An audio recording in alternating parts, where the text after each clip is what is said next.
Now let us study balancing the equations. Okay. So balancing equation, why do we have to balance an equation? We have to balance an equation to follow the conservation of mass.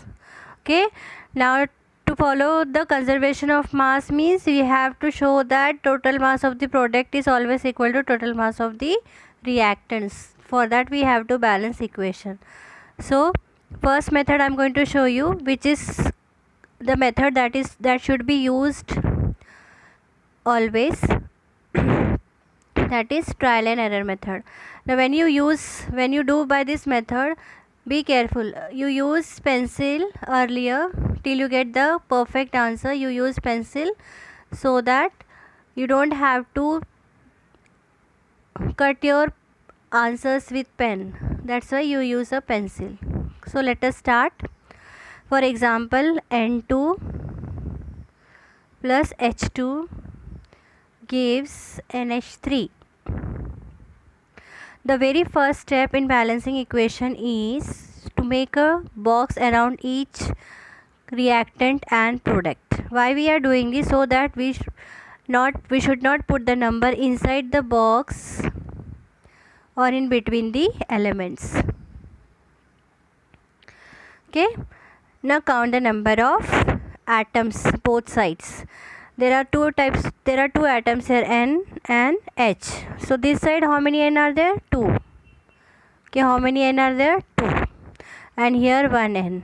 So hydrogen 2, here hydrogen 3. Okay. Now to balance this N, I have to multiply this number by 2. Listen here, always numbers are multiplied, not added.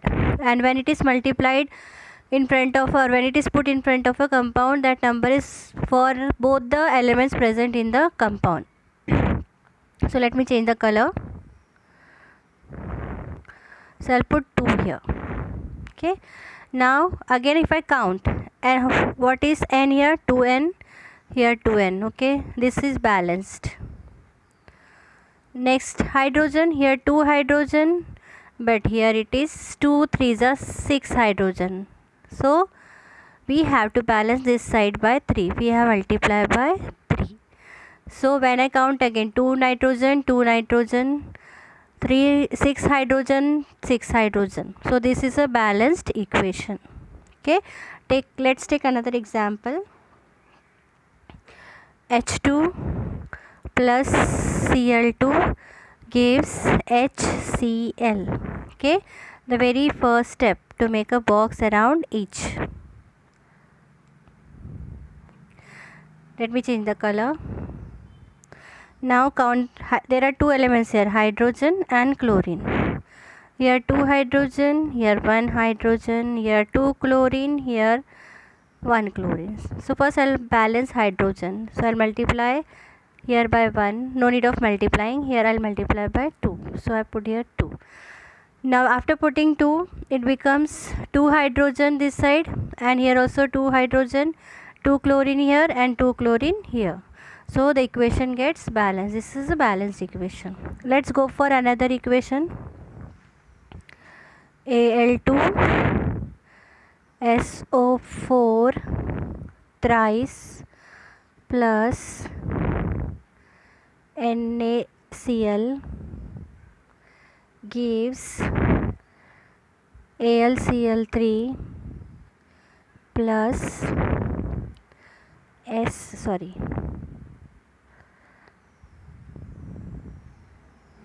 again I'll write the equation.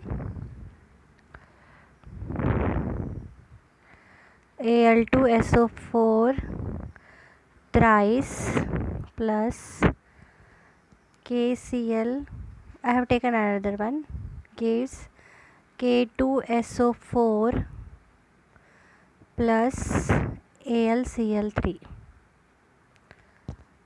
So very first step is to draw boxes. Come on, draw boxes. Now see here, you can take SO4 is seen on both the sides. Instead of taking single sulfur and oxygen atom, take a group as single and solve. How many SO4s are on reactant sides? 3. What about this side? There is only 1. So I will multiplying this product side by 3, so that it becomes 3SO4.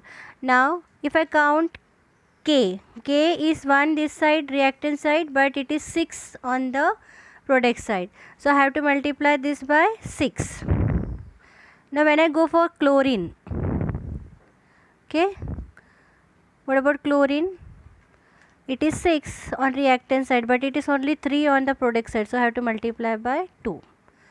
Okay, now the equation is balanced. Count everywhere. Al2 here, 2Al here 2Al, SO4 3 here, SO4 3 here, 6K here, 6K here, 6Cl here, 6. The equation is balanced.